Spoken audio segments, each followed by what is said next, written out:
we're all troubled by the fact that that organization is operating out of an obsolete and substandard environment.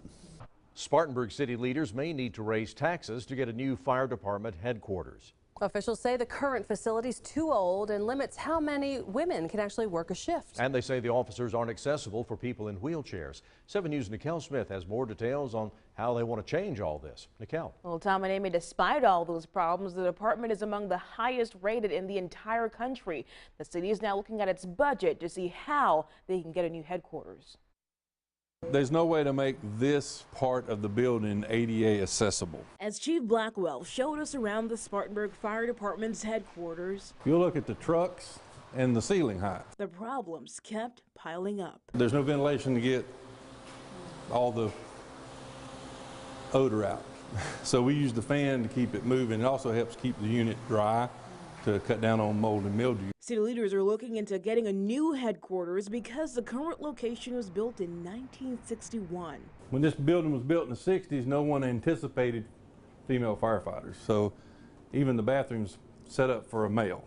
It's got a urinal in it. He says there's one female dorm compared to 9 beds for the men. We should be programming our people based on their skills and abilities to do the job, not based on our facilities. City Manager Chris Story says there were 2 options for a new headquarters location: build a new facility from scratch for about $12.5 million, or make the old Integral Solutions building the new headquarters for about $9 million. We've assembled some cash in advance of this project that will contribute to it. But the net result of that would be an adjustment to the city's millage rate. Story says the city would have to raise taxes, where the average property owner would pay an extra $12 a year. We are in the top 0.1% of fire departments in the country. I'm a taxpayer too, and I understand every time you hear tax increase, you go, oh, especially if it's like schools or things like that. But there's sometimes they're just necessary if we want to maintain the level of service we have.